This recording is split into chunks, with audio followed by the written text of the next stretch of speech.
Step into the lab, lights hum like a starship dock. Pine logs stacked like data banks in a cube block. I calibrate climates while the timeline bends. Writing fungal code loops only mycelium sends. I navigate ecosystems with instinctive precision. Every egg a plate a portal to a parallel vision. Mentorships spin up like reactors at dawn. You want a culture revolution, then you better respond. We fracture the boundaries of the natural order. Make reishi bloom sideways like a space-time border. I'm an Appalachian alchemist, wild ridge born, with a druid's intuition and a mind full of spores.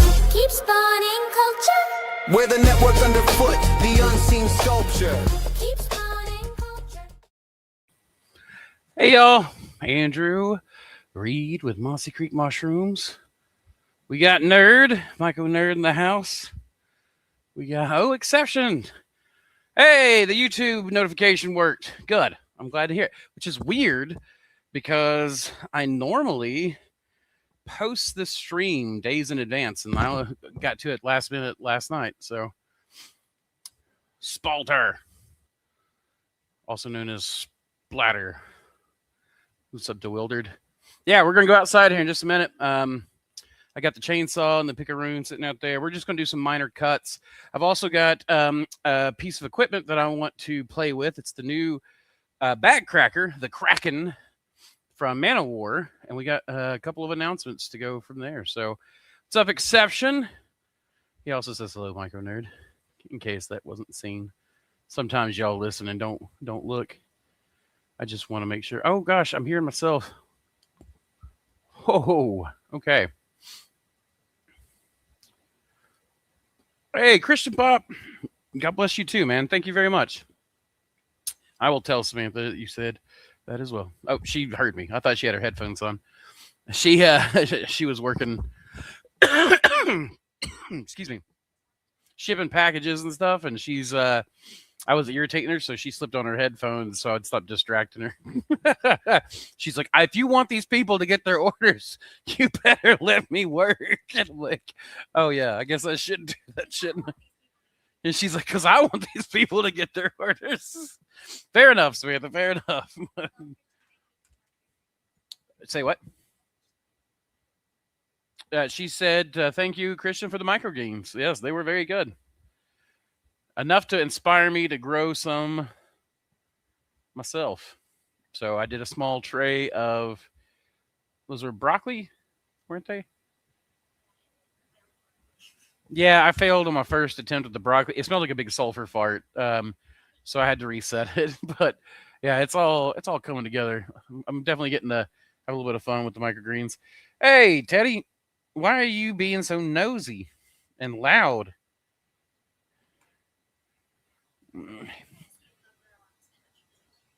Do what? I am trying to see if they'll grow in the spit mushroom. Oh, he's chewing his back again.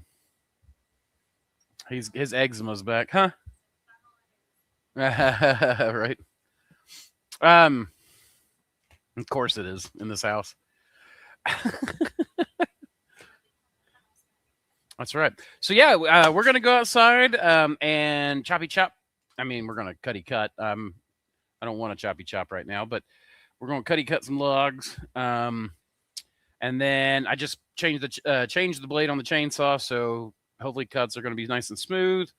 No, I'm not gonna be wearing my chainsaw pants and all that stuff today. I'm just making a couple of cuts, and I'm gonna be extra careful. So you guys see me in shorts cutting stuff with a chainsaw. Give me a little bit of a pass. I normally am a lot safer than I'm being today. Do as I say, children. Don't do as I do. So I should do it right and leave a lasting impression. Unfortunately, I'm just not that guy, Samantha.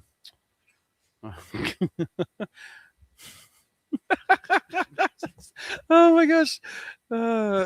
She is so done with me today. All right, so a couple of announcements before we get started. Let me pull a couple of things up, and then I'll show you on the share screen. So we have, as some of you all may know, we're doing a collaboration with Dr. Ed Grand of Dr. Edward Grant, a mushroom breeding class. So you guys should check this out. We're doing a 6-hour this is 6 hours. He's going to be going through it all. You've got a question and answers the whole time as well. You're going to have personal access to him. So check that out. I know it's a little on the pricey side. If you want access to all of our classes for a fraction of the cost, you can go and get the class pass. That will entitle you to every previous class we've done, plus every future class for the remainder of the year. It is right now, when I first announced it, it was a way to get everything off at 30% the price. Now it's even better because, we're doing all of these collaboration classes that weren't planned at first. So while we've skipped about a month of classes, we're now back online. We have Sam from Shroom Squatch going to be doing another cordyceps class. We got somebody coming to do an extracts class. What's that, baby? And it's still way, way cheaper than our in-person mentorship without having us to stop working with you to fulfill orders or do anything else. So it's actually more personal. Dr. Grand is an excellent teacher. He had a whole YouTube series on this. He got deplatformed. And so this is a collaboration I'm really excited about because we get to pay him a consultation rate. He gets to bring his teaching and his expertise to you guys, and I get to facilitate that. I mean, this is like the best of both worlds for this. So I'm really excited to be able to do this and set this up. And he is just, as you saw, Michael Nerd, there's other people that watch here that are always got good things to say about Dr. Grand. Or Ed. He doesn't really like for me to call him Dr. Ed or Dr. Grand. I don't know why. Okay, so I want to not show you all that. That's just the web page I haven't gotten done yet. So another collaboration that I'm really happy about, if you go to our website, mossycreekmushrooms.com, and then you click on the equipment page, we are now official affiliates for the first time. Exciting to announce.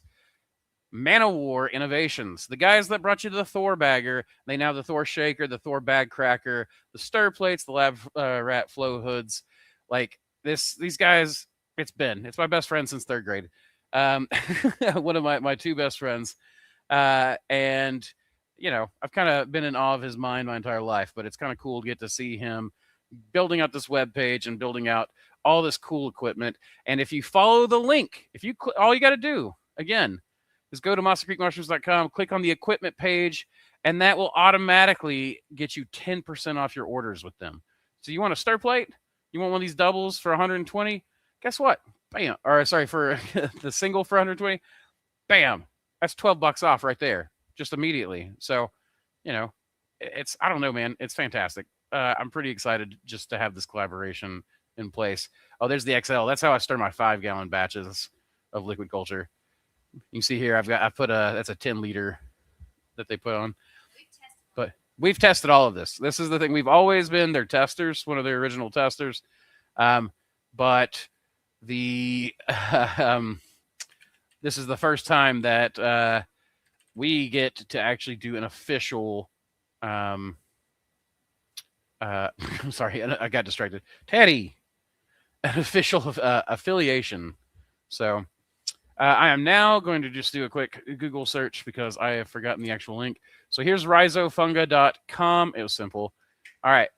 He's got an affiliate program now, which is super awesome. I was like, hey, man, will you be willing to do an affiliation just because how much I like your product? And he said, absolutely. Dang, he's got a sale on it, too. If you use code Mossy at for the Lab Rat Micro Induction Sterilizer, that's the personal model that I have, that will also save you 10%. So plus all of these get me a little bit of a kickback. So this is all really cool because it allows me to focus on gathering expertise and tools for you guys, as well as save you all some money. All right. So, what's Nerd got to say? With how much knowledge he has, he's really good at teaching even to entry-level growers. I agree. Ed's the man. It's really good to have him on board with all of this. And he's like, this is the thing is, I know a little bit about a lot of things. But Ed is a subject matter expert. And so, with actual official training and a dissertation he had to defend and all that stuff. So it's just really cool to be able to work with people like that. And I get to be the fly by the night geeky redneck that brings you all of this. So it's exciting for me. I was pumping myself up. I don't think that music came through. But I was just playing Go by the Chemical Brothers and dancing around. Glad Samantha did not video that for me. Or for you rather. So, all right, guys, I'm going to grab the cell cam here. We're going to step outside and go cutto some lagos. First, I need to get on here and I need to cut all my sound off because last time that feedback was terrible.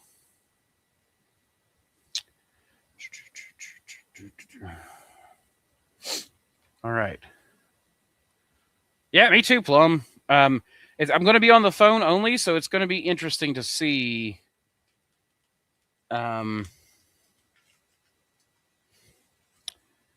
So. Oh, that's my table.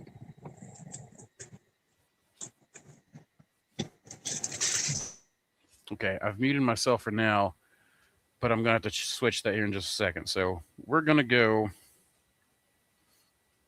How do I control it? Sorry, give me 1 second to figure out. I don't know how to do this. All right, we're just going to kill it on this one.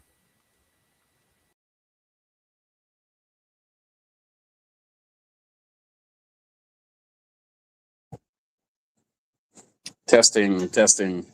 1, 2, 1, 2. All right, so it seems like you guys can hear me. Get to see my feet. Normally people pay extra for that. All right, hey, somebody just let me know real quick in the chat that you can hear me. Oh, great, they're mowing right when I'm doing the demonstration. And I'll start the demonstration as soon as I know you guys can hear.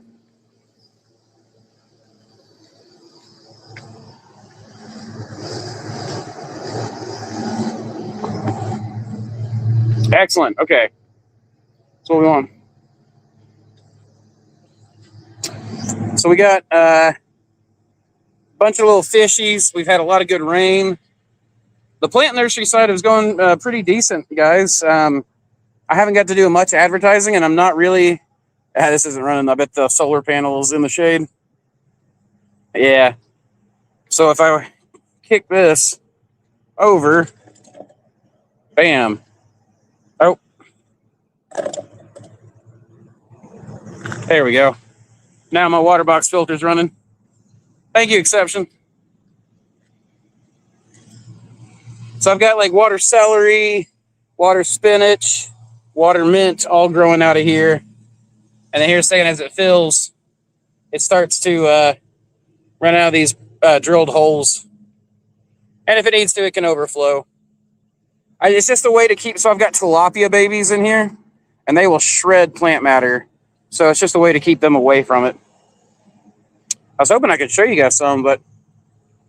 Anyways. So we got the plant materials. We got more tilapia. That's an IBC tote for guppies. We got everything else. Everything's like grown a foot since we started. I mean, just in the past week from the rainstorm. Not since we started.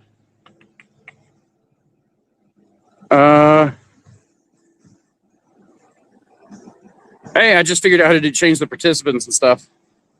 Okay, cool. So we are going to... How do I do the chat? There we go. Okay, that is tiny. This is a weird way to go, guys. All right, I'm going to set you up over here, and then I'm going to walk over. Okay, got to get the chainsaw and come back. We're going to cut a little stripe off this guy right here. So this is white oak, and this white oak has been plugged So it was drilled with an angle grinder tool with the arbor and the fast tap bit, and with sawdust spawn a flaming dragon fungus. So we're gonna go get the chainsaw, and I'll be right back.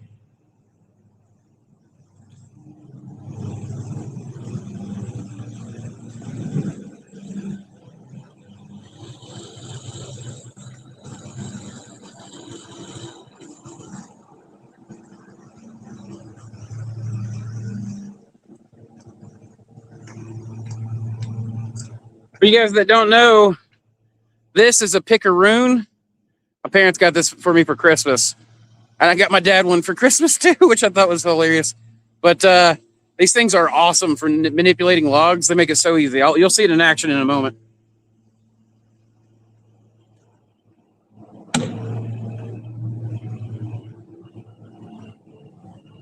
All right, so I'm gonna get over here.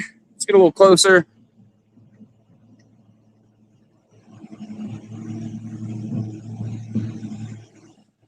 And I'm gonna see if I can just cut into it as a totem. And I just want to cut a chunk out. So I might cut it and then lay it down and then cut it again. And we'll see. I don't know if I can get it to keep it standing. Yeah, I think I can.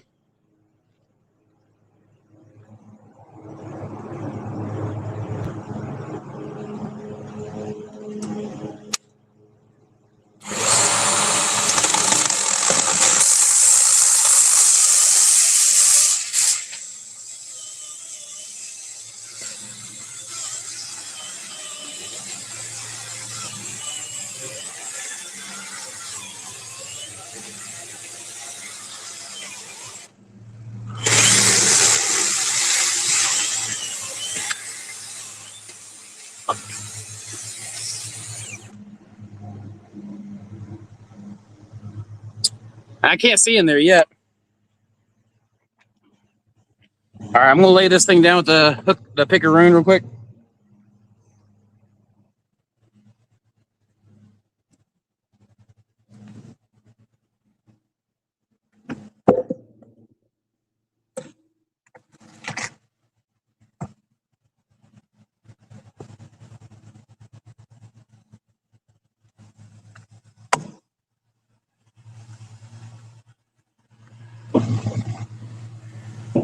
Also, I'm happy to do any Q&A you guys want.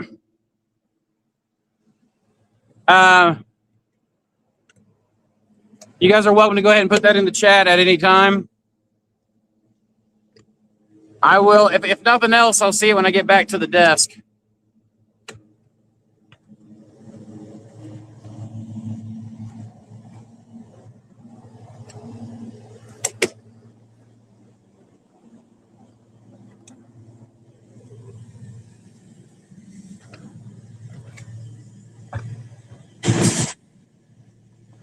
Sun's hot.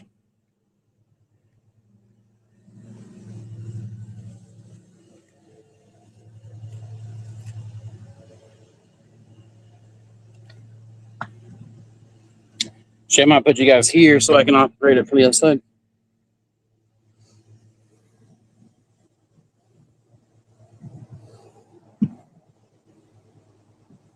All right, let's see how that does.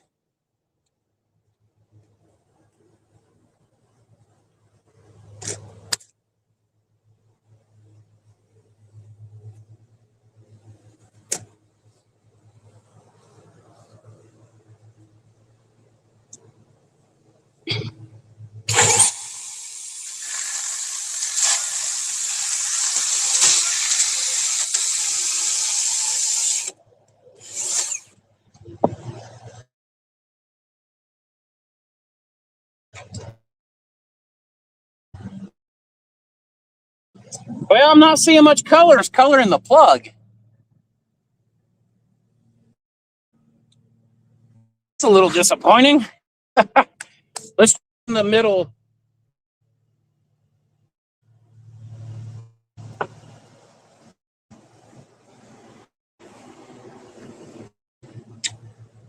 See about this right here.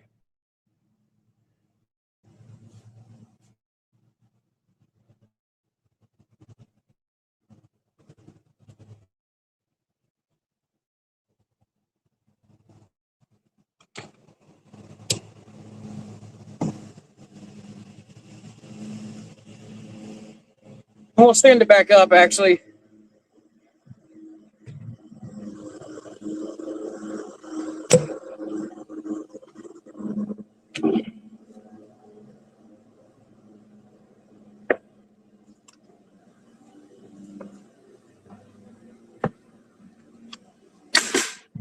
I think this might be a little bit more promising.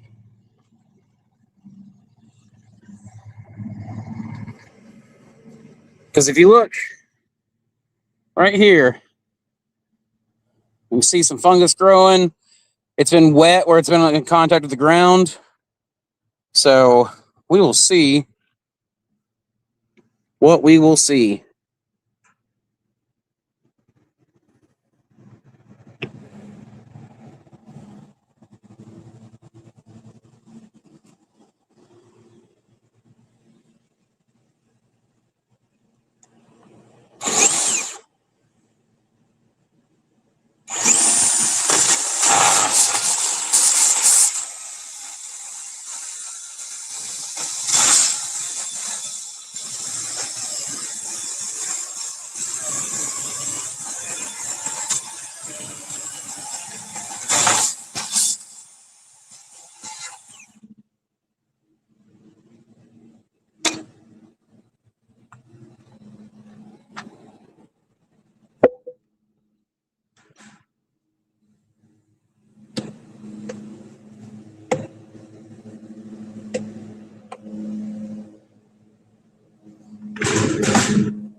This is one of the nice things about doing the log work.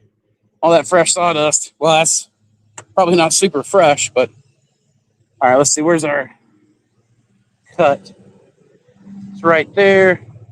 So I'm going to want to approach it from right here. Okay.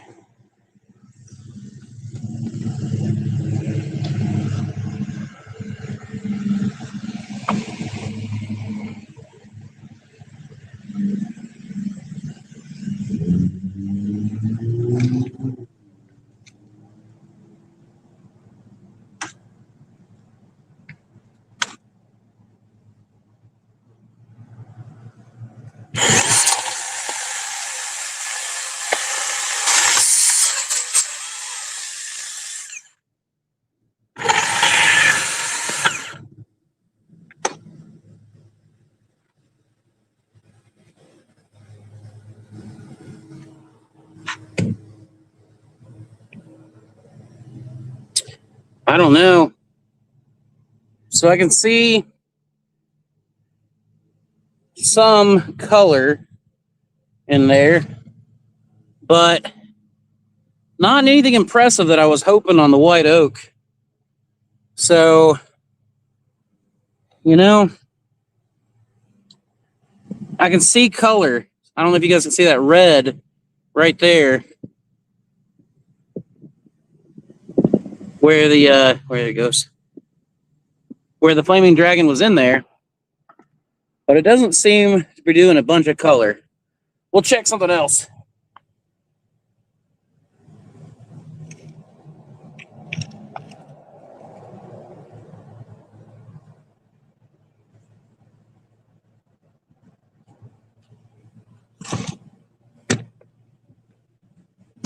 Actually, we'll go this way.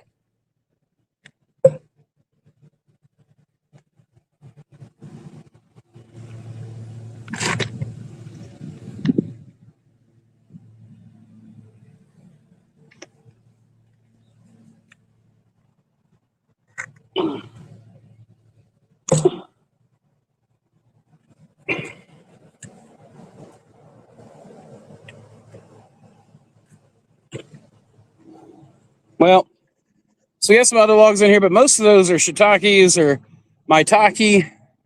I've got this big walnut right here that we did with turkey tail. And I'm thinking about just cutting a cookie cut right off that. I also have some smaller stuff here. Let's see. Let me get that one.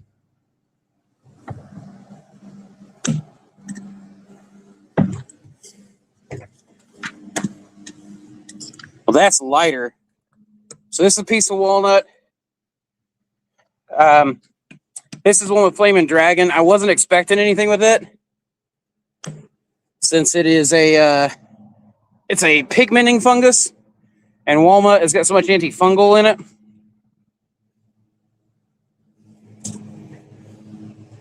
So we'll cut that one first. I'm gonna be right back. Grab the chainsaw.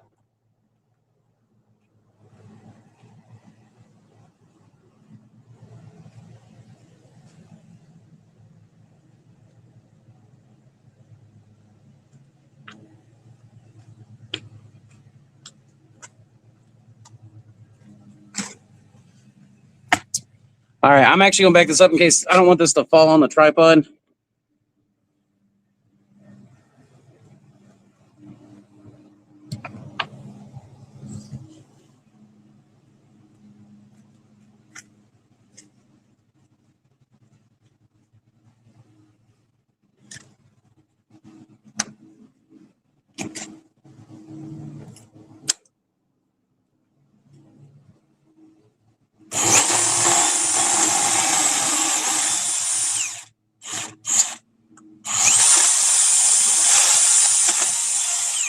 Hold on, I need to.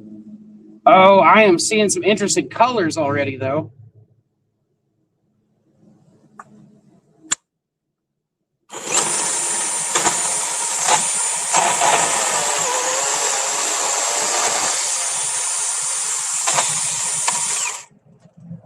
Hold on, I'm gonna have to do this on its side. Chad Charles on the stream to cut all this stuff for me, since he's master. Oh, a slug. That'll go good to the tilapia. There you guys go. Stay off my mushrooms.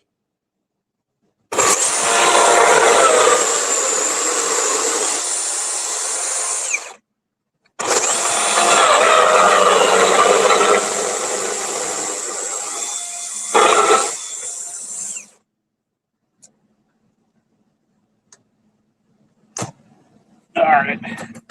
As you guys can tell, I'm not an expert chainsawyer. We are almost there. In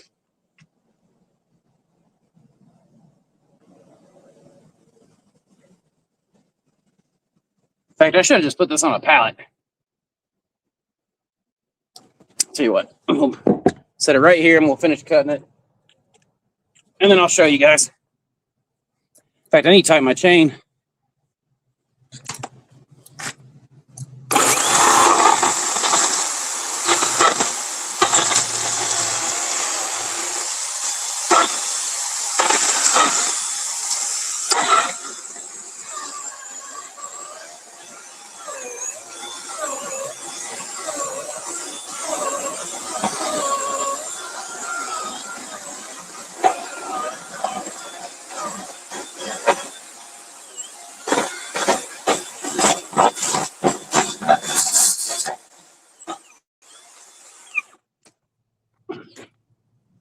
All right.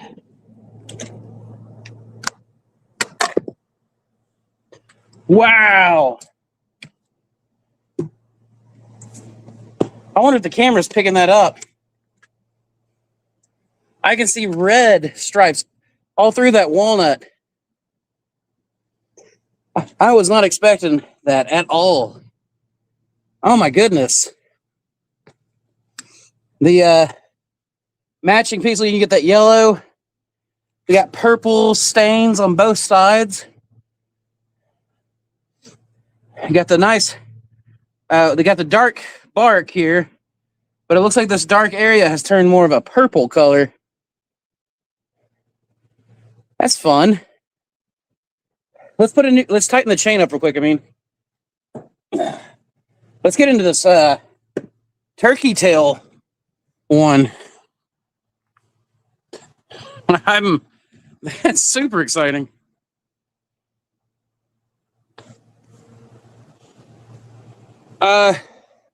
See a question about walnut? I think I've seen some other questions on there, but remove the battery when you work on the chain. But I know I've always been told that walnut has antifungals in it. I don't know which chemicals they are.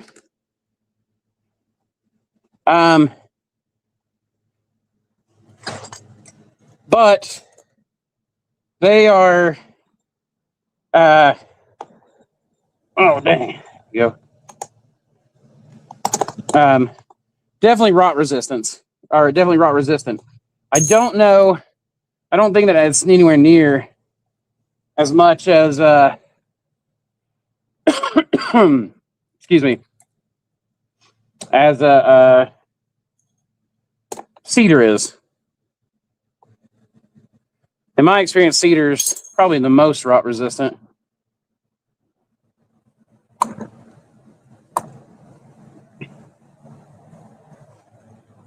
Probably.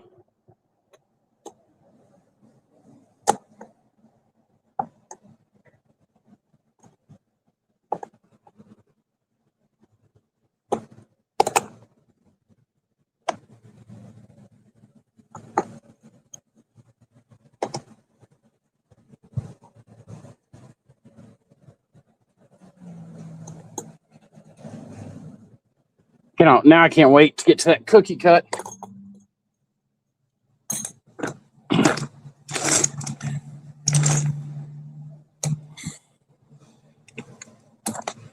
All right. I must not tighten those down as much. Yeah, oh yeah, we got black walnut everywhere. It is a very, very common wood here.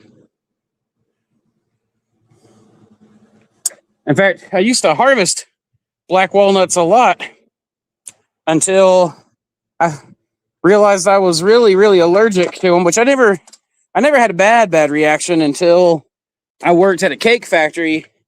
I dumped a whole box of walnuts into their carrot cake mix and then found out that I was very allergic. All right, I'm just going to do a cookie cut.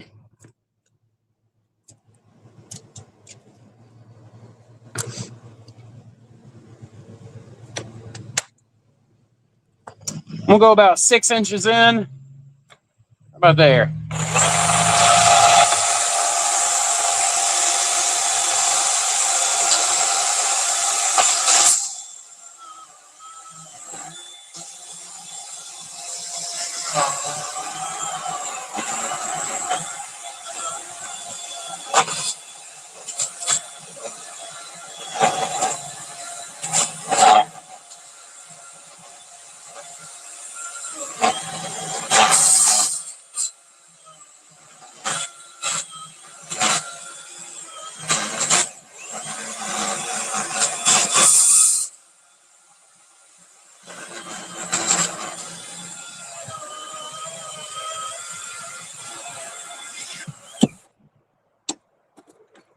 We go.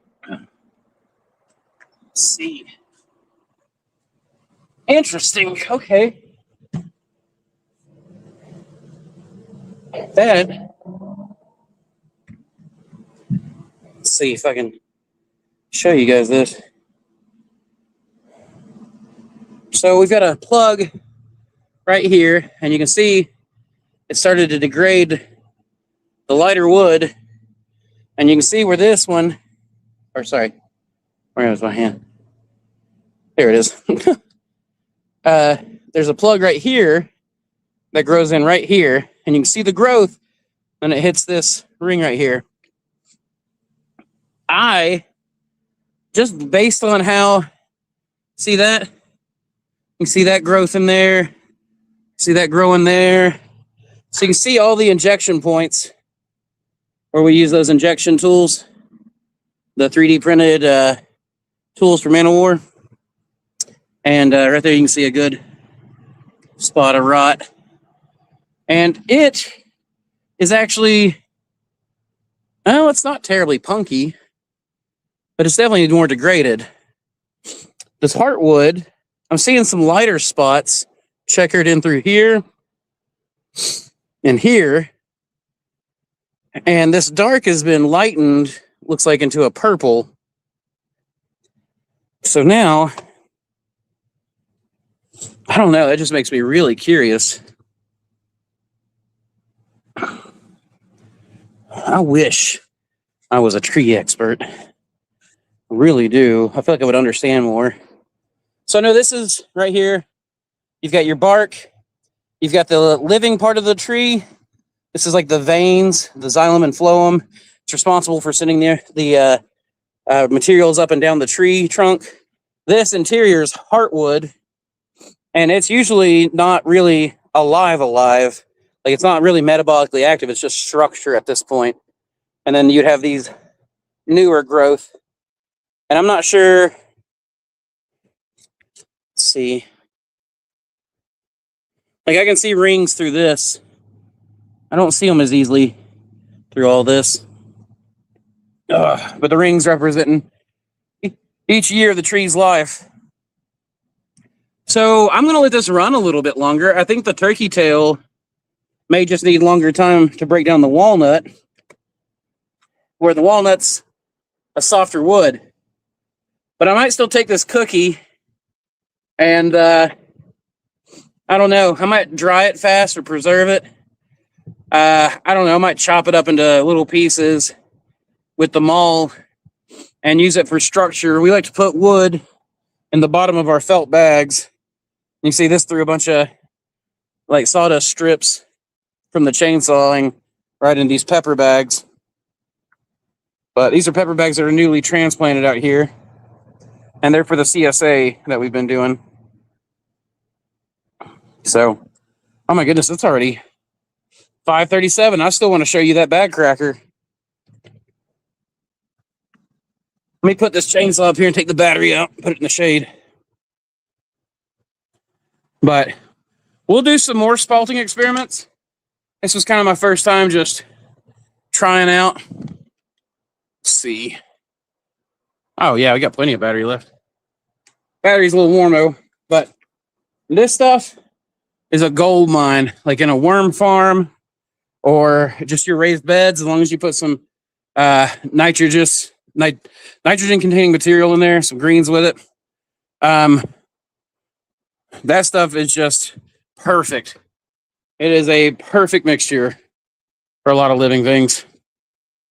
So I got to replant these strawberries. I guess I'm just going to toss the strawberries because I don't really know what to do with them. So my daughter, I got that hibiscus for her and overwintered it, and it is now starting to put on a ton of new growth. Got to get some more water lilies and stuff planted because water lilies are what are paying the bills right now. I'm still just so, look how purple that is. It's just so, oh, it's so encouraging. These two big logs right here are white oak, but they are, oh, there we go. These are white oak, but these are shiitake. And then I've got maitake on red oak. And then I've got some more flaming dragon fungus on a couple of different types of oak. So I wonder if I can pick this up with this. Yeah.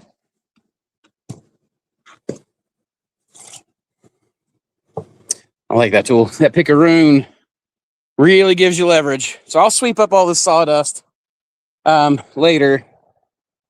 You guys don't need to see me sweep. And I'm not running a 3-hour live stream tonight, so we'll do probably about an hour and a half or so. I need to go wash up to the elbows, and then I'm just going to inoculate some bags.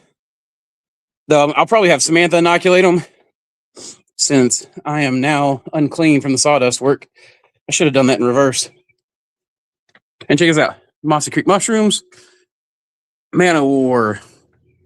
Two best friends right next door. One shall enter. No, two shall enter, one shall leave. I got that fixed yesterday. Boy, that was a pain. But we got it fixed, and now we're eating well.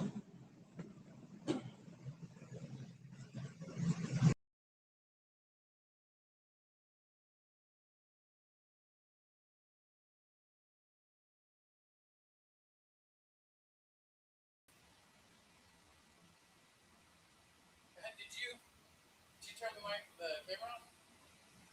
Did you turn the camera off? It automatically did it, I guess. All right, guys. All right, let me answer your questions real quick, and then Samantha, are you ready to start using that bag cracker?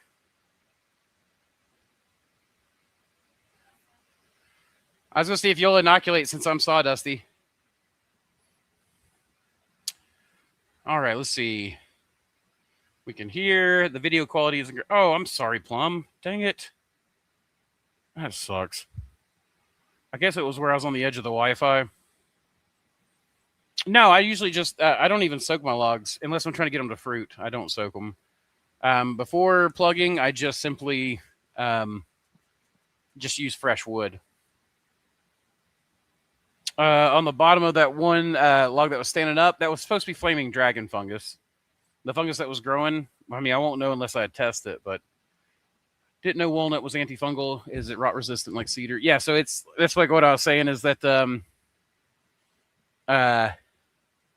the walnut is rot resistant, but I don't think it's as rot resistant as the cedar.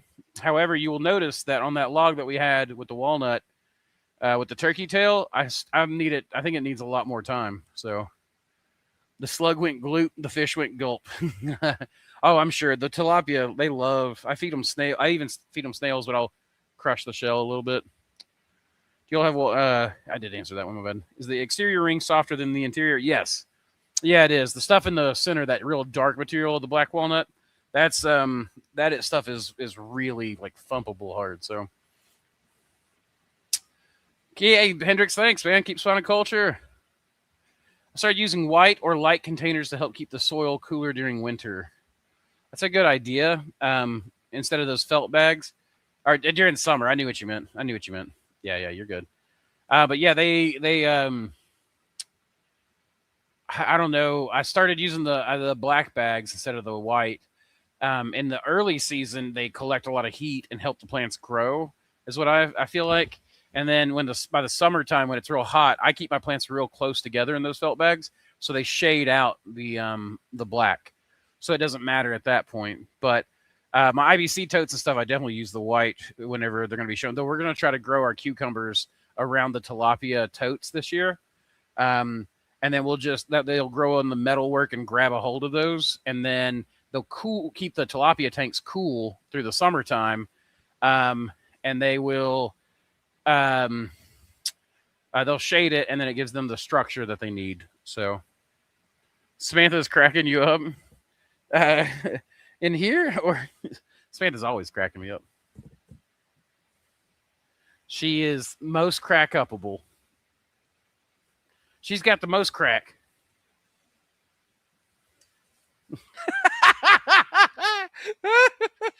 Oh, I'm going to get in trouble so hard today. I've been poking the dragon all day. I'm about to be inflamed. Oh, man. I'm getting the tripod ready, and then we'll go over there. Also giving her a chance to do something with liquid culture that she's doing and then when she finishes up, we'll well, you don't have to be done, just done enough. But I did warn you. No, I don't think so. You just need a place to crack the bag. I was going to set up the bag shaker today, but I didn't get the bag shaker set up. But I will tell you guys that I think the bag shaker is honestly one of the best pieces of equipment he's got. The bag I'd rather crack bags than shake bags, but if I can put it in there and I don't have to take those 12-pound blocks, that's the reason why a lot of people don't like them, is the handling. But oh my gosh, it saves you so much money to do it that way. It was only boggy for a minute. Oh, the video. Excellent. I've only been here for a couple of minutes, and video quality was just fine. Audio too. Excellent. Okay. It may have just needed a moment to even out or catch the Wi-Fi.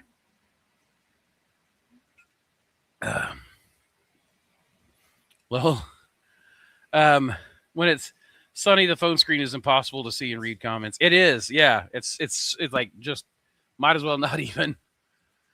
Is the backcracker homemade or did you buy it commercially? I mean, for me, I didn't buy it. This was given to me, but it is not homemade. So let me share my screen again, and I'll show you. I don't know if you were here when I was talking about how we are now official affiliates of Manowar. But if you go to mossycreekmushrooms.com and hit the equipment page, it will take you to the Manowar store. So if you see right here, here's the Thor bag shaker. I mean, not the shaker. Did you ask about the shaker or the cracker? Right here's the Thor bag cracker. So I call it the Kraken. He was calling it the Kraken at first, but in fact, I feel like they should spell that with a K. Because I could be called an XLS size, white piece of dried bread. So you got a video for it?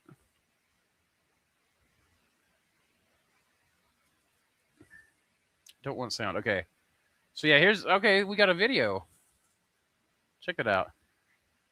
So that looks like an XLS-A. Wonder what this green thing is. So he's going to spawn it first. Interesting. That's not the way we do it. We do we crack it and then spawn it. So I can see how that works. See, the spawn goes right in. Now, I've been suspecting that the what do they call it? The spawn could be done like this without, you could just do the bag cracker and you wouldn't even have to shake. But it also softens it enough that the bag shaker will bust it up and you don't have to worry about sitting there cracking it by your shoulders or whatever. I'm just excited because I get to try it out. But yeah, it's not homemade. The first version was homemade.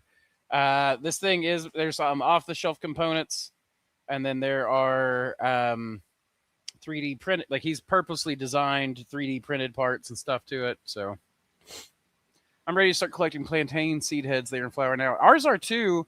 I've got that purple plantain, and that's super cool. If you can get that cultivar, the purple plantain, and it grow. I've got mine growing in my aquatics tray, my flow-through tray, and it's growing amazing.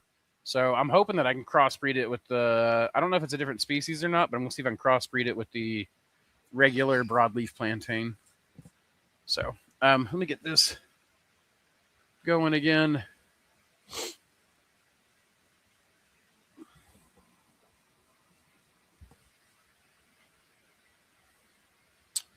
It's loading. There we go. Woo, you get to see my big mess.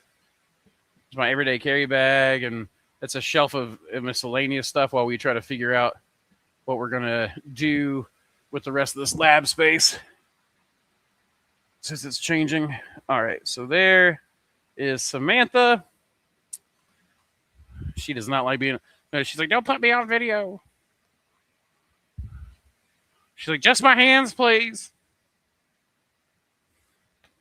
All right, I'm going to mute myself, and then I'm going to unmute, and we'll go straight to the camera. Now, there's going to be the sound of the flow hoods. We're just going to have to deal with that. Yeah, it's Manowar Innovations. That's my buddy Ben. So I guess you didn't see that earlier. Yeah, we're official affiliates. If you go through that equipment link on our page, our mossycreekmushrooms.com page, hit equipment, and that takes you to his page. Anything you order through that link will save you 10%. It'll take you 10% off, and it gives me a commission. And it allows us to collaborate. So it helps me. I'm prototyping his stuff, but now I actually get to help, sell it and get the commission off of it. So, but yeah, it's made by Ben. My best friend I've had since 3rd grade. I've got another best friend I've had since 6th grade. So, all right, let's unmute myself.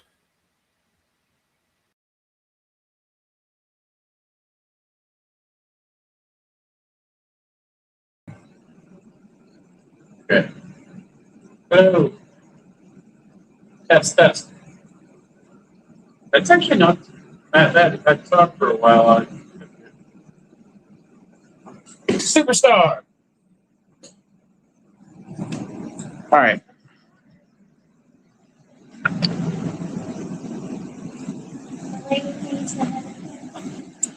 Come with me, and you'll see a world of pure imagination.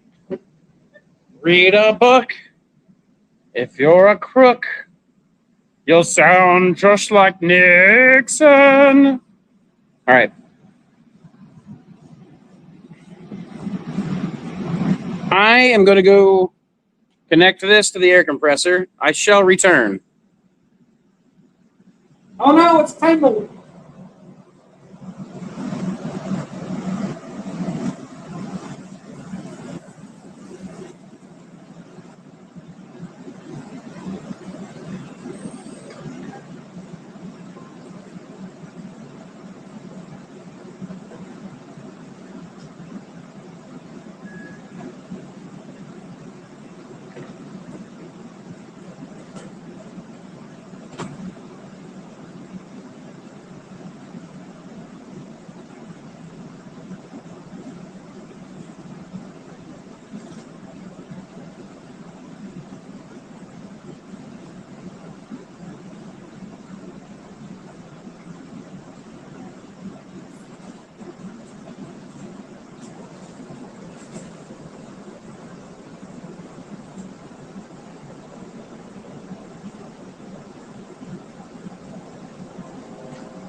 Oh gosh.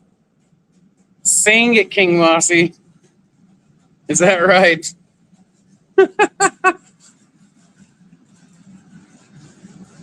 You and Mrs. Mossy should duet. No, she doesn't want to duet with me. She can't carry a tune. Her bucket is holy.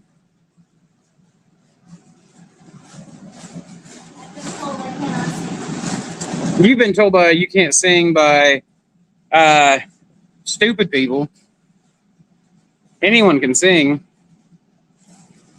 Yes, the cracker is pneumatic.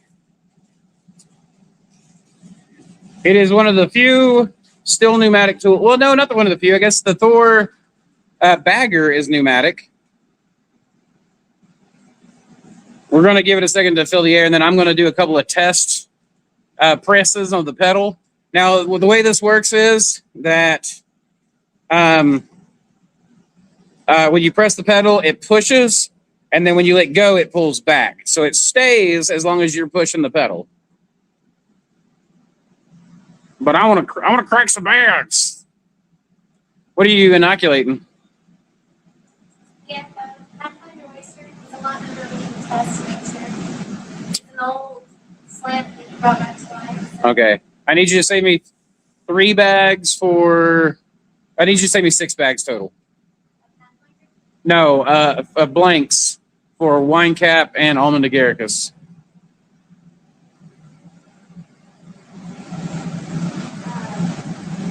You want me to grain with this? I need to go grain to grain with it, yeah.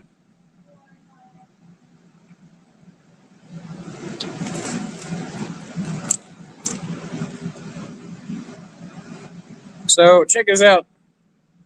This is that cardboard spawn. Look how much mushroom is growing off that. I've decided I'm just going to let it see what it does.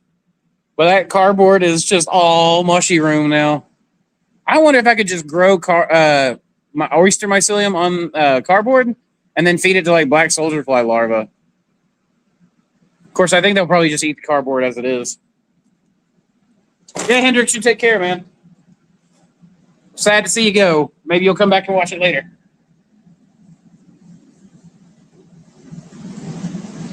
All right, so we got a pressure regulator here. You got to pull up, then you turn it.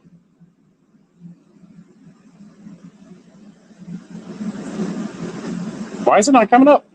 Okay, hold on.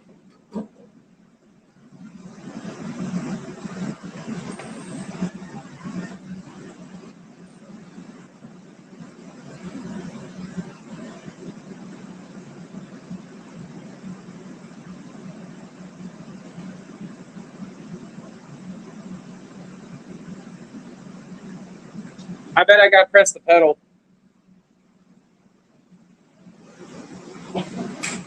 But they won't read it until it's changed.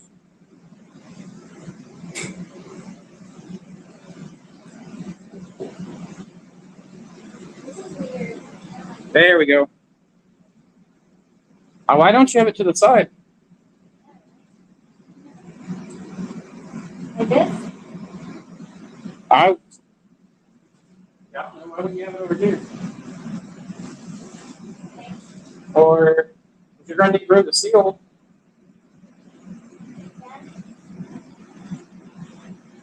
what do you not like? Maybe working left or right, and not going to work right and left. Then I thought was Press it down. Let it go.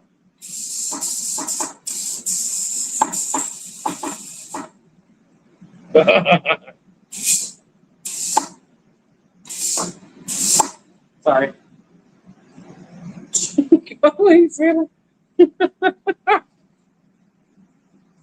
I do it this way? You do it however you want. Sure. Yes, but you said you didn't like it, so I was trying to help you.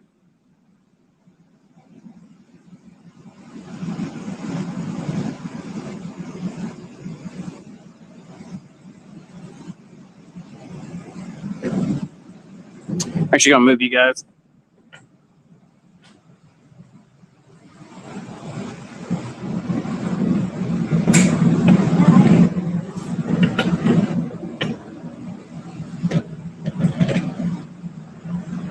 Also, welcome to the Mossy Creek Mushrooms Teaching Lab.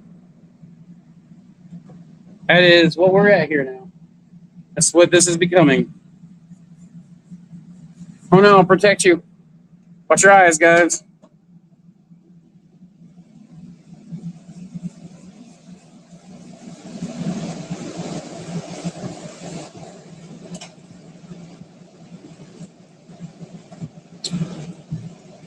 I'm planting a forest on horrible soil. Can I cultivate ectomycorrhizal fungi in bags over winter and put it in the wood chips before I plant the conifers in it? So if you don't have the book, is that wine cap? Oh, this is Pathfinder. I don't know how many you need to do that. 3? We're not really needing the bag cracker yet, guys. She's going to just do the grain. The bag cracker's for substrate. So what we're going to do is we're going to do 3 bags of the grain, and then we're going to do a couple of blocks and show you guys the blocks.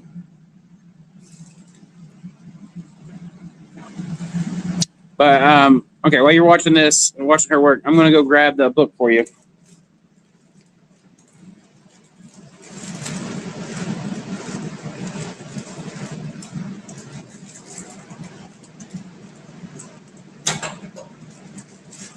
This is essentially how we test the lot numbers out. We'll take liquid culture to a master. That master will be then grain to grain transferred to generation 1. This will be tested.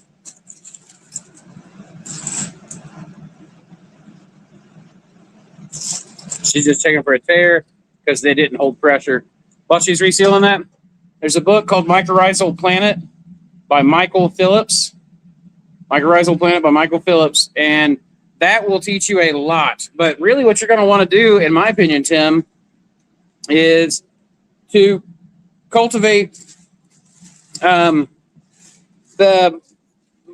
fungi in bags the way he does with plants.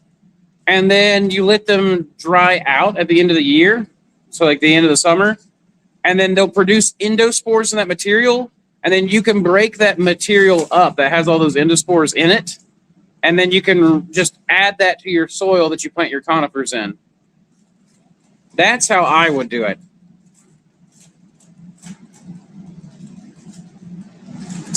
Absolutely, Hendrix, man. Go have fun in dirt. Digging in dirt is well, it's fun. I don't really have a bad way to say it.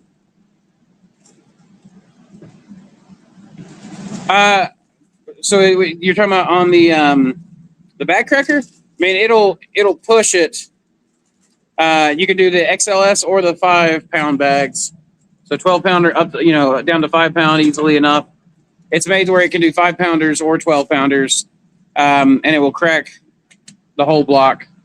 Yeah, you're going to see it here in just a second. What you're seeing is our traceability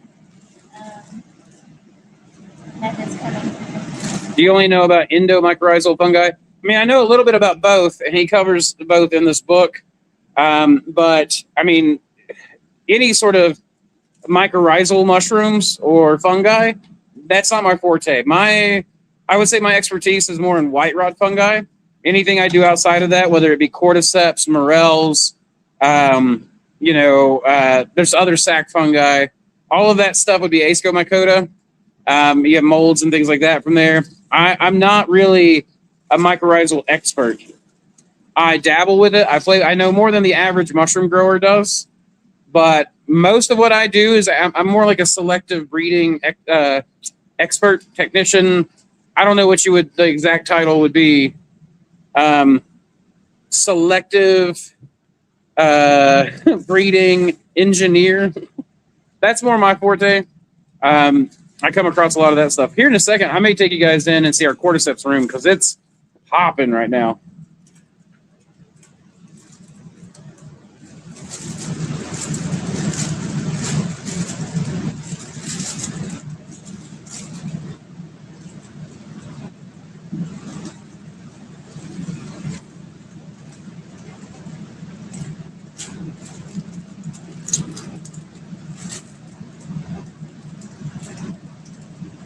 Thanks for the information. I feel lots of people don't study ecto. I want chanterelles, truffles, morels. Then you're going to want to really dig into ascomycota. ASCOMYCOTA. Ascomycetes are the ones that you're really going to be most interested in. Also known as the sac fungi. It also includes stuff like aspergillus, koji molds, yeast, budding yeast, and stuff like that. All of that is a part of the sac fungi family. It's probably the most diverse group of fungi with the widest range of breeding strategies and life strategies. Cordyceps is also another sac fungi. It's a huge family. Uh-oh. She's too big. Uh-oh, look at her. She's having to... All right. You got to press and hold. All right, we need to increase the pressure. Let's just say I do it firmer than others.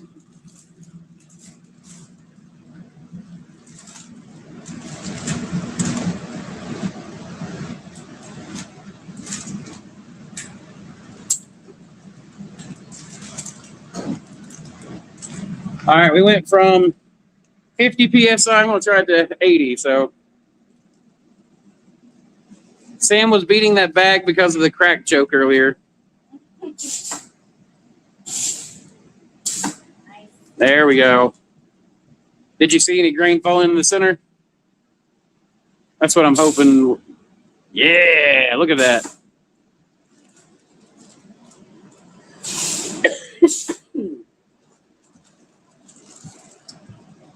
That setup is pretty nice. The bag sealer next to a cracker. That's kind of what I'm thinking. And then you just seal it, take it to the shaker. Now, what I'm thinking is I would want the bag sealer vertical again. I miss it. Yeah, we're going to go back to the vertical one. But so again, in fact, I kept that piece just in case. But we'll bring it back over, have it hung vertical. You can put it in the bag cracker, hit the bag cracker. If you've got liquid culture, you'll be able to shoot liquid culture right into the crack.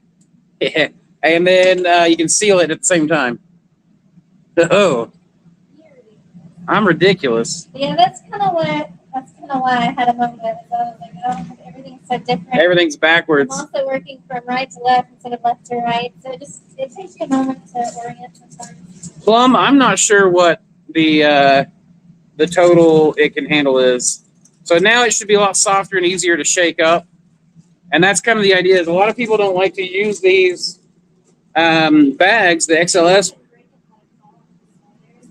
But I try doing it widthways like that. I've never tried it that direction. Like just if you hit what would it do if you pushed it on it now? Nothing. Okay, I didn't know. It just straightens it back up. Fair enough. What I want here is this way, and you have your shaker, and you have another one where it just straightens it for you. Oh, that's not a bad idea. Oh, we should get a bag cracker and a bag not cracker. Yeah, you literally order in a bag of spawn,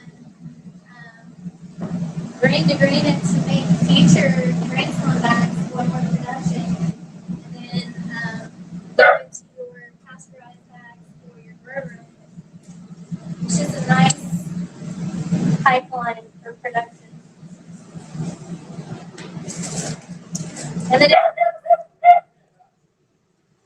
it takes the same lot number, and just you can trace it on down and make sure that if all the bags are clean, then you're golden.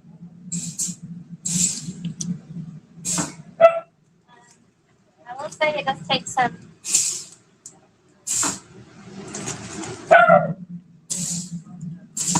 kind of wiggling it back and forth. When it's sealed like that and it's pushing it in, I could see where the vacuum on the seal was bringing it down. I don't know if you saw that.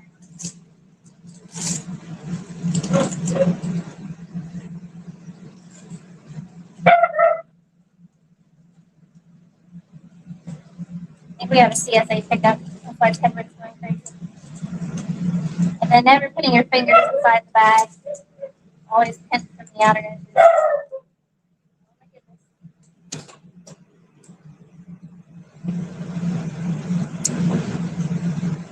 And then maybe even as it's on its side.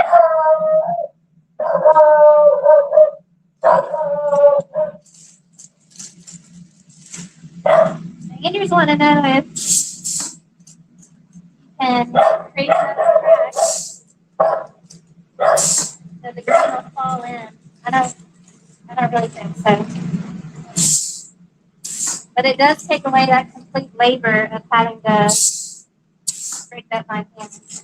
Now there's a section where it kind of went down a little bit.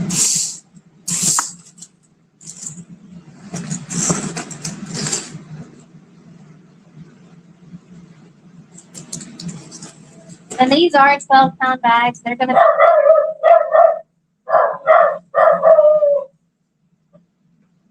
Edward can't help himself. He has Tourette's.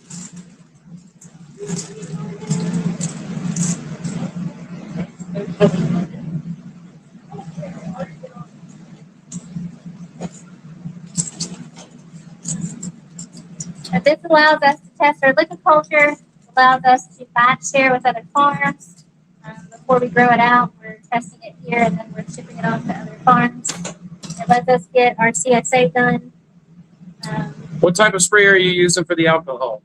This is one of the hairspray, like the water hair sprayers that you can get at Walmart in just the feminine section or whatnot, where they're pretty easy to find these days. But yeah, just go where all the hair dye is and the brushes, and you'll see these everywhere. But they're kind of marketed toward curly hair. And I love how thin the spray is, and you can kind of get it pumping, and it'll continue for a few seconds. I just really like it. I prefer it over the other ones that we've done.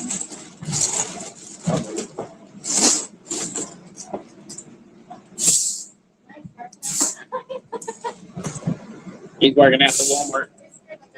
Get it? Yeah. Daddy's terrified. Yeah, after I've inoculated, it does come down a little bit. So there's. Pets represent the sport. Damn. I'm going to try to get him to teach class.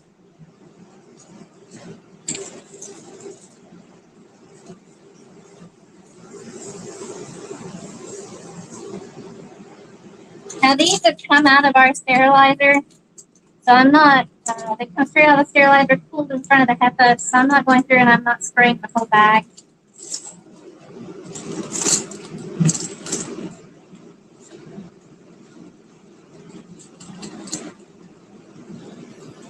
There we go.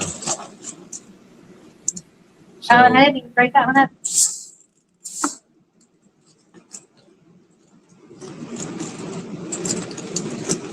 Oh, I hit the wrong button. Okay, so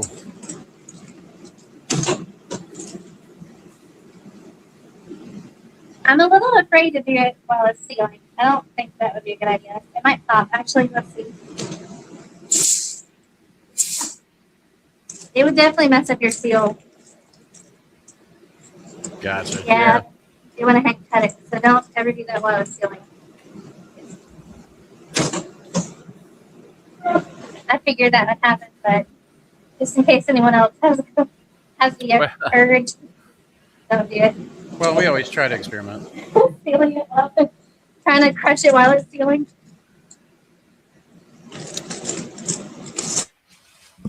Steve asked, "Isn't that called a Flarisol sprayer or something like that?" No, Flarisol.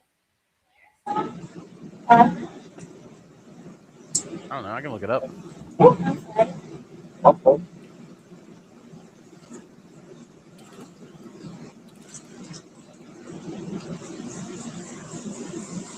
That is. It's called a Flarisol reusable.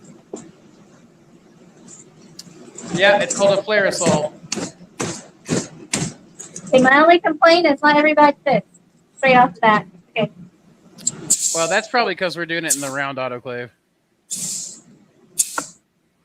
But it's a pretty easy fix. Oh, you think this is quick? Samantha is normally a lot faster than this. She right now she's going slow so we can see everything, but she'll hammer a whole. Samantha and I back in the day used to be able to do about 150 bags in an hour and 20 minutes. So, like we would just hammer them out. If she had the bag shaker right now, like all of these still need to be shaken. If we had the bag shaker going, she wouldn't even have to. She wouldn't even have to shake them. She'd just throw them in there and shake while it's going. I have hurt my wrist again, so I'm taking it a little slow. He's talking about how fast you're going. He's like, "Dang, you're knocking those bags out." I'm super slow right now. I told him you're going slow. Yeah, there's a live stream video for like 50 minutes where we did 100 something. 100 what? 115. Yeah, like 115 in an hour. That was you and Charles? Yep. I think she and Charles have the quickest time. I ordered the big block of cheese, and they sent 4 of the little blocks. I guess they didn't have the big block. Are you asking if you can have some? Oh. Okay. That's the good cheese. Yeah. Well, we used to do 150 bags twice a week when we were at our peak in our mushroom cultivation when we were running the farm full blast. So, I mean, we were doing a lot of poundage. You got to speak towards that. I can't hear you. Oh, if you can, there is a large crack that's come through here. This is a lot of hardwood and oak holes, but if soy were in here, it's a bit more just like binded together. And there is a large crack from the side. The light refraction might be too much. But that's what Andrew was talking about earlier. When you pour it in, the grain will actually go in the middle. It's actually why I'm liking that she's pouring, because I normally I do the bag crack and then throw the grain in. Pardon me. But what I am seeing with her is that she's doing it opposite to how I would, which is normal. She almost always goes opposite to me. But she's doing it opposite of the way I would do it, but I actually like it better because she's putting the grain in there, and as it makes the crack, the grain falls into the crack versus making the crack and then trying to get it. Soy holes would make it stickier and harder to crack. No, oat holes are harder to crack. If this was soy, it would crack a lot easier, and it would be more crumbly. This is oat holes, and oat holes tend to be a lot stickier. It's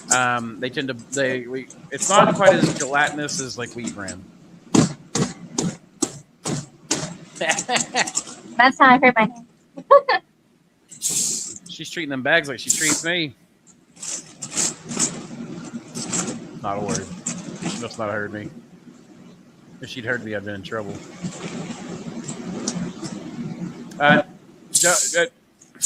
Go ahead. Hey, are you planning on making more of those PFO bags? Got one more left? I was wanting you to make. I was wanting you to put the white gold enoki in those leftovers. Okay. I want to put some stuff in the cold room. Plum, the fact that you laugh at my jokes makes me so happy.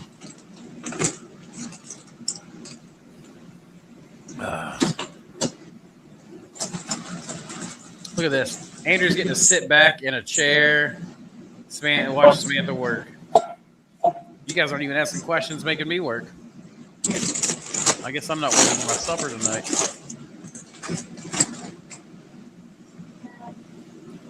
Actually, we're probably going to have lemon pepper chicken again tonight. Man, I got that grill fixed yesterday. Immediately put in an order for some chicken thighs. Had some lemon pepper chicken thighs. Tonight I'm probably going to put some mushrooms and some water celery on some chicken. Water celery is amazing.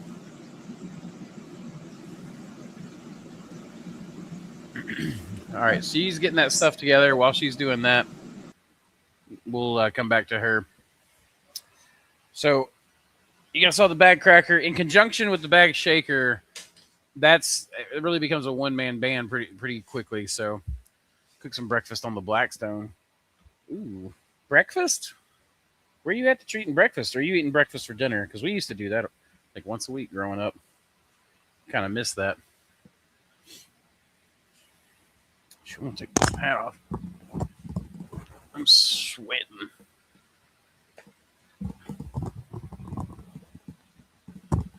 There we go.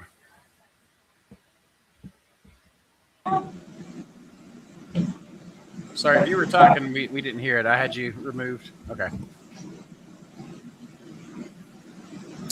That looks like white golden oaky spawn. You can see the golden colors. Oh, yeah, I keep forgetting you guys can't see my mouse. How do I do that? Oh, I put the live stream up late. Like, I only put it up last night, so I forgot to have it out. But, Plum, I'm probably going to be... This is a good chance to talk about what's going on. So, normally I did these 3-hour live streams because Patreon would allow me to do a per video basis. And so if I had people supporting me $3 per video 4 times a week, that's $12 a piece. That adds up really quick, right? And that helps me get paid to do 3-hour live streams. But Patreon has now changed it to where even if you guys sign up for that, it will only give me like $3 a month. So it's cut my income off that drastically. And because of that, I'm just going to go back to videos, I think. Patreon's kind of making it harder to actually make, any of the bills off of it.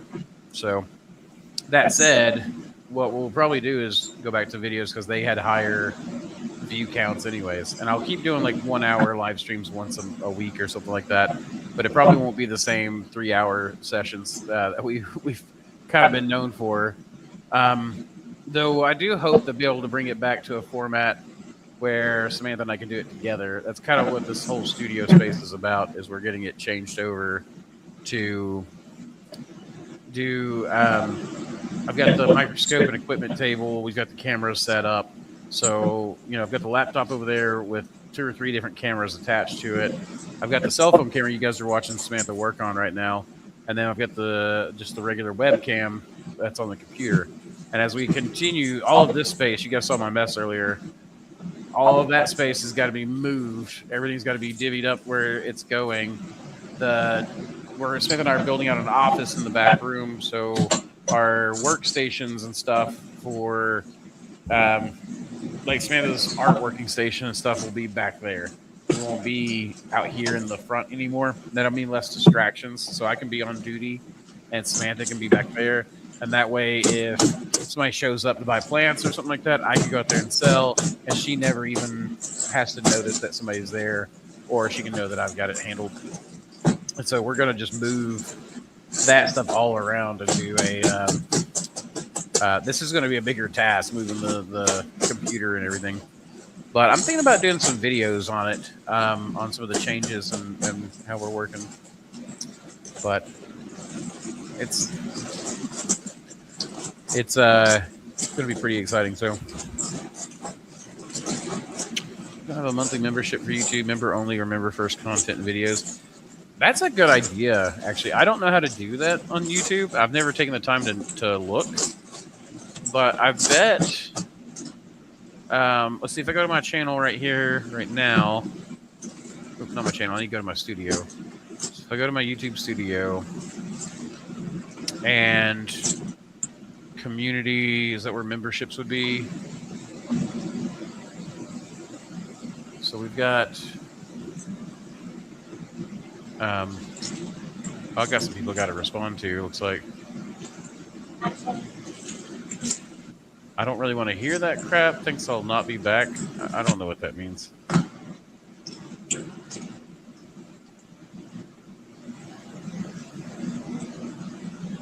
Live mushroom Q&A, Spalting log trials. I don't want to hear that rap crap. Thinks I'll not be back. Oh, okay. I mean, my intro song. That's fine. I mean, it's a literal minute of wait. You can skip it, but okay. I'm still trying to find the languages, customization. I don't see the membership section. I'm going to have to just look that up. But that's not a bad idea. Just have people join that. If that's the case, I'll go back to it because I do really enjoy doing these. But it was just becoming harder. Appearance, channel, YouTube. So if I just go to, nope, that's just regular YouTube.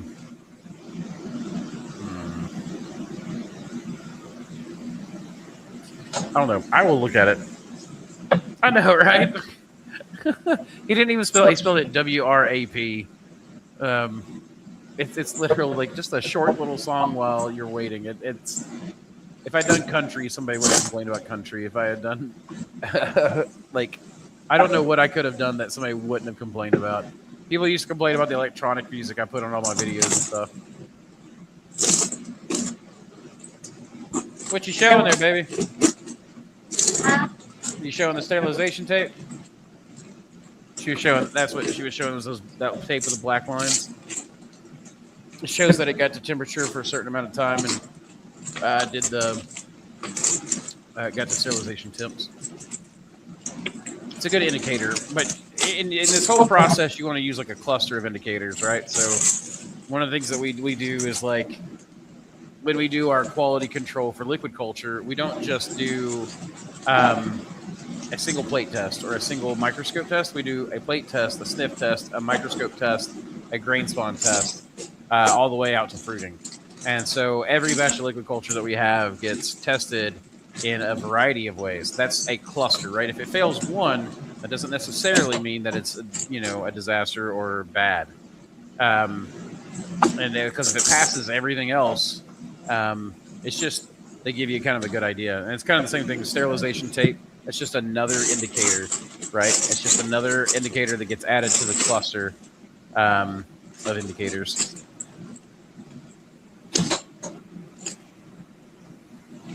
But yeah, dude, you have no idea, Plum, what it's like, man. Sometimes it's, no matter what move I make, there's always something. But that's the case for everybody. And you don't go online without expecting that. So that's just the way it goes. You're not gonna have, you're not gonna make everybody happy all the time. Speaking of affiliates and stuff and the affiliation, I've got. We're making our Dr. Solarian's liquid elixir of mycelial mastery, our liquid culture premix. That's really become kind of our flagship product. So I'm looking for affiliates that either wholesalers that want to sell it. I've got a couple of wholesale accounts now. I'm really enjoying that process. We make a fantastic, premix, like a nutritional powder. I'm making fish foods, I'm making shrimp foods, I'm making all this other stuff, and we're starting to sell all this stuff. Who knew that as I got into it? I've always been into human nutrition a lot, but I've never really, the animal nutrition is just as exciting to me. If I enjoyed feeding people, who knew I would enjoy feeding animals? Watching that whole clump fall in there? I wasn't able to catch it. Still on the table. You're going to have to talk towards the camera. I didn't understand anything you said. It poured that big clump, and it became stuck in the opening because I didn't cut it wide enough. I didn't break it up wide enough or enough. And then the filter patch ripped. So this will probably be an outside outdoor patch bag. And then it spilled it all over the table because this is an extra long bag instead of a short. We were able to get some bags on discount just because no one else likes them for a good reason. Yeah, I don't like the extra long bags. I can vouch for it. I love the premix. I appreciate that New Balance. Oh my gosh. I always look at New Balance. I'm so sorry about that. I really do appreciate that. They're like it. If you and I'm looking for affiliates. I'm happy to give people I'm happy to give people commission for selling our liquid culture premix or cultures even because between genetics and nutrition that's half of farming right there. So if anybody wants that feels that they've got enough reach to earn a little cash, I pay pretty good commissions on that stuff, and I am looking for affiliates. Just email me if you are. Even people that are watching this later. But Full Canopy just bought another 2 cases of the wholesale variety pack.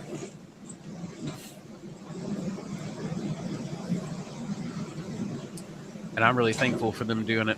Apparently, they're doing really well because, man, they sold, they just ordered some new stir plates, too, I heard. Not that I need to be telling Ben's business, but I'm pretty excited to see that Full Canopy is able to get into that kind of stuff. Yeah, I do wholesale. I'll do wholesale on liquid cultures but the premixes are what we do. So primarily we do the culture cleanup mix. We do the sport killer formula, the elixir mycelial mastery. I do a swamp water suspension number 3. I only have been doing that wholesale right now, but that is our.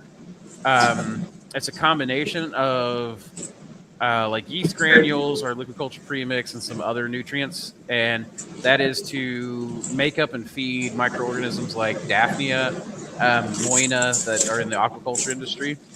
We're getting into making a little bit of shrimp food, and working with that. And I've been taking, we grow duckweed and stuff here. Take that, dehydrate it, powder it. We make, I use that as a vegetarian fry food, like fries and baby fish. So, and I wholesale, or am willing to wholesale all of that. Some of that stuff is still being finished out, but I absolutely do wholesale. So, for people there's a Cordyceps farm. Actually, I'm not going to say their name. They may not want me to tell, but there's a Cordyceps farm that buys 2 kilos of the liquid culture premix at a time, and because they go through so much liquid culture they go through so much liquid culture for the Cordyceps, and a lot of people don't realize, but I mean, we were showing Ben's really excited. Our liquid culture premix will grow Cordyceps right on top of the liquid culture. It's actually one of those that you gotta keep that thing spinning. But we've kind of thought about what happens if we haven't experimented with it yet, but we want to do the liquid culture premix pumped directly to the bags and just see if we can just grow straight in the bags. Just grow Cordyceps just off the liquid culture in the bag. Just literally mix it, let it grow in fast, pump it into the bag, 500 milliliters or something like that, close it up, set it on the shelf, and see what happens. Because who else will be able to say that? I've got liquid culture premix so good, Cordyceps grows right off of it. We found blastospores in our liquid culture premix, which is crazy. Blastospores is what the Cordyceps makes once it's drilled through the hard, dry material into the insides of the mushrooms. It's like a spore, like a clonal spore type that is circulate. They use the insect circulatory system to pump those blastospores around. They grow in, they attach, grow, and then grow back together, and it's crazy. So, if you ever consider doing a side-by-side comparison of growth against your competitors, I actually have done some. You mean publishing it? I think that's not a bad idea. That's really not a bad idea. Because there's a couple people selling liquid culture premixes now, and they're talking about like, oh, clear liquid culture is the best. No, it's not. It's really not. Don't be wrong. There are use cases for it, but if you're wanting performance, like my stuff is performance grade liquid culture premix, and so you're right. My stuff makes a thick slurry, and I should totally do some side by side comparisons. Now I can't. I don't think I. Samantha would know better than me, but I don't think that I can do a side by side and then say what brands I was using. I think I'd have to blur that out or mark it out somehow. I don't think that I can say, oh, this is Dr. Mike or, you know, whoever else is making a liquid culture premix. So, I don't know. But I am always looking for wholesalers. I'd like to get some of the big guys, but just put brand A, brand B in yours. That's what I'm thinking. If I just do brand A, brand B, and mine. So we've done 2 or 3 different major competitors, I guess. Guys that tend to be bigger. We've done side by sides, and you can see. We had Julius AI, which is a bioinformatics AI, do an analysis of our mycelium under the microscope in the liquid culture and the competitors. And what you found was that the other competitors, like A and B, let's say, had way more mycelial fragments. So they had the mycelium would branch off like crazy, right? And then those branches would branch off, and those branches would branch off. And with ours, you had long filaments, even though they were both stirred for the exact same amount of time with 1-inch stir bars. You know, I can't control the speed exactly, but estimated that they were in a production environment, at least they were the same, and they were switched on plates and alternated. And ours had long filaments. And when you look at this, mycelium likes to, it'll grow and then it'll run out of like a micronutrient, right?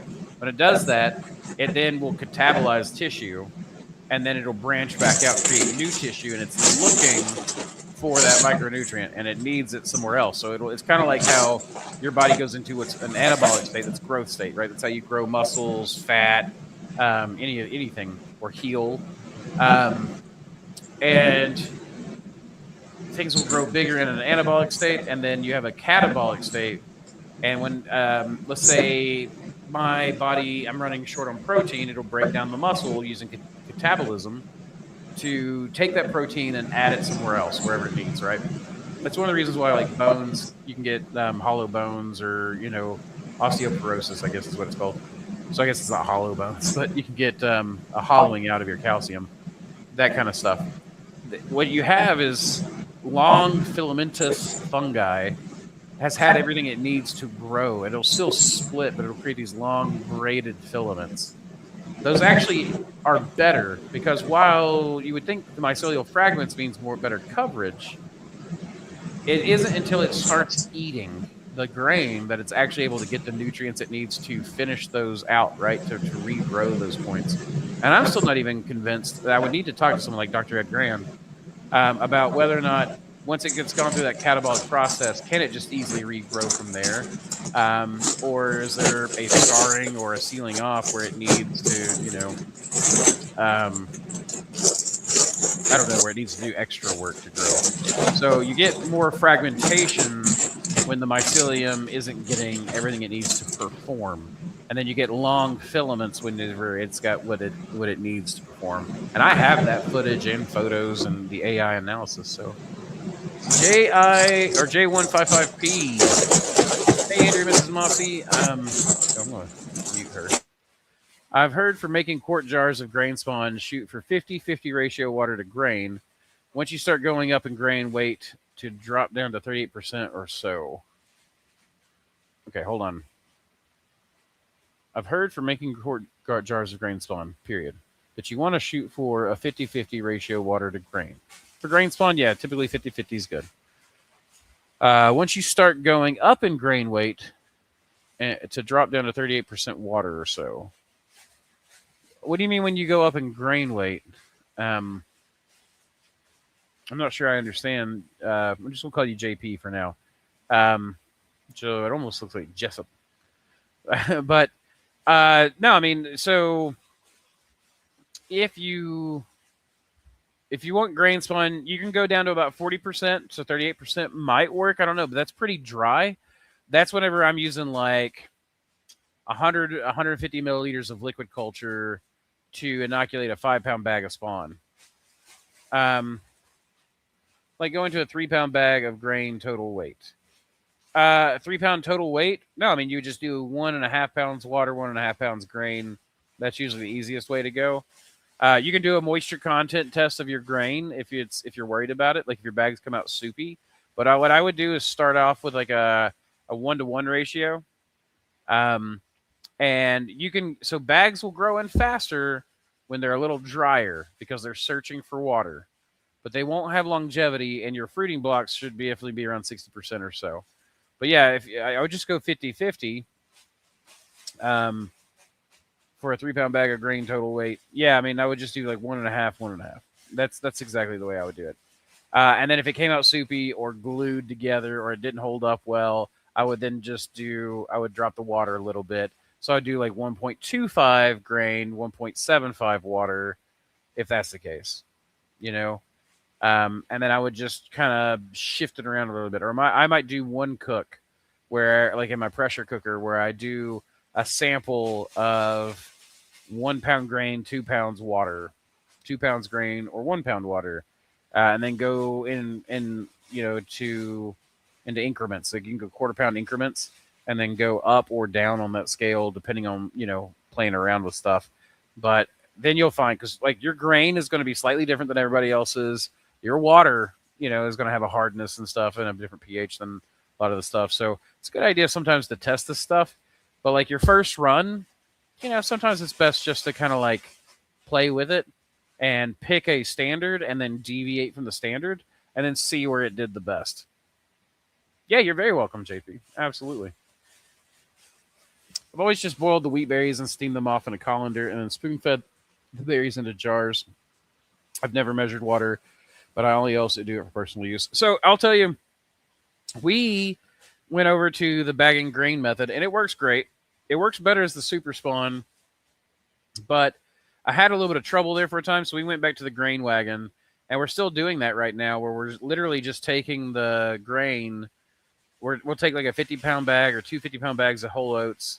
We pour them in the wagon, close the valve on it, and then fill it up full of water till it's, about that deep. Oh my gosh, there we go. We'll just do it this way. But till it's about that deep of water, like over the grain. You get the surface of the grain and then about that much water, and you'll come out and the grain will have swelled up real big. And then we can just roll it up to the back dock or the front dock over where our terrestrial plants are, right off the dock. Open that valve and let it drain into one of those terrestrial plant tubs where we have like the tomatoes or roses or right now the huckleberries are going crazy. We got given like 4 plants of huckleberries. They're taking over my garden. And I have fruit already. I have huckleberry fruit already. It's May. I planted them like 4 weeks ago. This is like the fastest growing fruit plant I've ever seen. I can't wait to try some huckleberry wine. See how it does. I've heard of huckleberries. They're really good, especially when you add sugar to them. But they're not like particularly sweet, but they are flavorful. But yeah, the grain water seems to be good for them, and the worms seem to love it. But that's the way I've been doing grain right now. But we're gonna do strain grain drops. Samantha's come up with this. It's because she calls it the strain grain. And she wants to do drops, so this is the way we're doing it. Samantha's got a good gut for when Samantha gets a feeling about stuff, it all usually works out for me. And when I don't listen to it, I regret it. And she's had a gut for a while, so we're just going to the new strains that we're making. As we add it to liquid culture, we'll do like 20 bags of grain. They will be in stock. We will ship them. This is what she's always wanted to do, and I've always been resistant to it. So we're moving to that. And from now on, we're not doing any grain spawn but the strain grain. I want to be a culture bank. I don't really want to be a major grain spawn supplier. So I grew up on wild huckleberries and muscadine grapes. I learned the difference between a moonseed grape and a muscadine at a young age. I don't even know what a moonseed is. Moonseed grape. I know what a muscadine is. moonseed grapes usually refer to the toxic berries of the common moonseed, a wild climbing vine that looks remarkably similar to edible wild grapes. Because the moonseed carries the deadly alkaloid Duricin, just against fruits or seeds can be fatal. Oh my gosh. So, wow, they do kind of look like grapes, don't they? Are they small? They seem like they might be small. Dang, so now you got me worried because I grew up just eating wild grapes. Which, I mean, they were sour, so we didn't eat that many of them. And we used to take the vines, the grape vines that were growing up a tree, we would cut it when we were kids, and we would put a water bottle underneath it and come back later and drink the sap. And I really hope that didn't do me any harm. I have no idea. We used to just kind of eat stuff. I remember an old timer telling me about that they'd do that. They would also take it, drain it like that, and then cut it into lengths and dry it. And this old timer was telling me that they would smoke it when they were kids to look cool or to be able to have a cigar or something like that. And I have no idea. I was just like, really? You know, you're telling me this? Like, this does not seem like a wise decision, guys. So, all right, guys, we've been at it for an hour and 40 minutes, and I'm going to sign off. I've got a sauna going. We're going to do a couple of things real quick. I want to just go over, I appreciate you hanging out with us. I want to kind of go over the different things we talked about earlier when we first started, because we've had some changeover. So let me share this to the stage. So here we go. We have Mossy Creek mushrooms. I want everyone to remember we have the Learn tab, online mentorship. And if you go down here, here's the mushroom reading with Dr. Ed Grand. Check it out. It is on June 20th. That is June 20th. That is the day I am heading into the mountains. So thankfully, Ed is going to be able to handle that all by his lonesome. He is going to be covering things like the fundamentals of mushroom breeding, phenotype selection, environmental pressure and selection, practical laboratory workflows, record keeping, and traceability. Just want you guys to realize how important that is, because I do not know as much about that as I should. Samantha is way better about that. Future applications of fungal genetics, and then please go, of course, get the live Q&A. It is absolutely going to be worth doing. It's going to be a great time. The other side of this is if you go to our Mossy Creek Mushrooms page and you hit equipment, this is a new official affiliation with Man of War Innovations. It's the guy that you saw in the video that made the very first Thor and Mousetrap and all that stuff. This is the guy. This is Bid, and he runs Man of War Innovations. And they have lab rat flow hoods, the stir plates, Thor bag cracker, which you guys saw us using earlier today, the bag shaker, which is my personal favorite labor-saving device, and the Thor bagger, which was my previous favorite labor-saving device, and it's still one of my favorites. If you go through that link that I just showed you, you guys will save 10% on your order. So if you just go straight to his website, you don't get that 10%. You have to go through my link. That'll save you 10%. It gets me a commission. But it will, those stir plates, guys, oh my gosh. Those stir plates with our elixir of mycelial mastery is just phenomenal. It's like, I don't even know, what would you call it? It's like Michael Jackson and Van Halen coming together. That's what that is for your liquid culture. That's the, it's amazing. So just check it out. And then we also have the affiliation with Rhizofunga. In fact, I'm just going to go back to that. Rhizofunga. For the lab rat induction sterilizer, use code MOSSY for that. That'll save you 10% on this. And he's got it on sale right now down to $150. That's like $70 less than what I paid for mine. So I liked it. So I didn't even tell him I was going to buy it. I just bought it. I liked it so much. I asked him if he does an affiliation. And he started doing affiliates specifically because I asked, just because of how much I was in love with this. So check that out. It gets me a commission. It saves you some money and gets you a really cool tool. And these guys are all supporters of the channel, from Man of War Innovations, myself with Dr. Solarian's Elixir of Mycelial Mastery, and of course, the Rhizofunga. So real quick, let's just hear about this Dr. Solarian stuff. Introducing the future of mycology, Dr. Silurian's Elixir of Mycelial Mastery.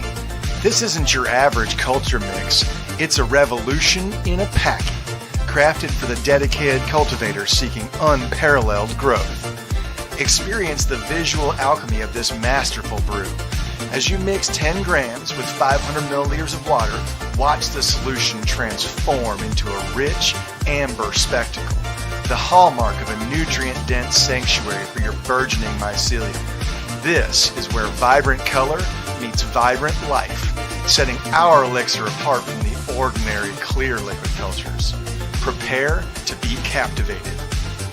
Mix 10 grams of Dr. Silurian's elixir with 500 milliliters of water, add a stir bar for thorough integration, and sterilize the blend at 15 psi for 45 minutes. Once cooled, introduce your favorite culture into this perfectly prepared, nutrient-rich environment. Watch in awe as the elixir works its magic, unveiling a mycelial masterpiece before your eyes.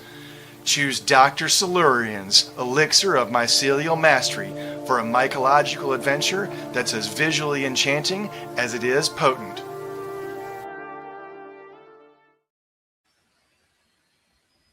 Oh, heck yeah, Joe. Gotcha now. YouTube does that to you sometimes. Well, Mossy Creek Mushrooms, Elixir of Mycelial Mastery. Sorry, Dr. Silurian's Elixir of Mycelial Mastery, as put on by Mossy Creek Mushrooms. Get you some. If you want the best for your fungi, the best start, that's the stuff you need. It is awesome, man. It is absolutely 100% worth it. I burned through, I don't know how many IntelliLabs off Amazon that were $40 a pop. I spent twice as much on those as I did the Man of War stuff. Ben's got pretty good customer service these days, too, which is exciting.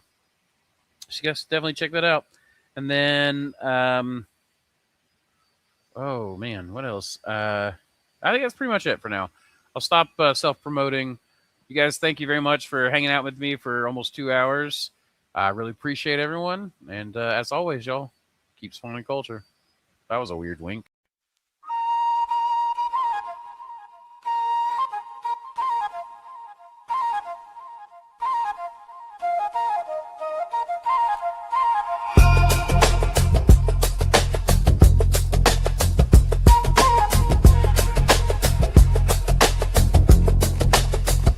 Step into the lab, lights hum like a starship dock. Pine logs stacked like data banks in a cube block. I calibrate climates while the timeline bends. Writing fungal code loops only mycelium sends. I navigate ecosystems with instinctive precision. Every egg played a portal to a parallel vision. Mentorship spin up like reactors at dawn. You want a culture revolution, then you better respond. We fracture the boundaries of the natural order, make Reishi bloom sideways like a space-time border. I'm an Appalachian alchemist, wild ridge born, with a druid's intuition and a mind full of spores. Keep spawning culture. We're the network underfoot, the unseen sculpture.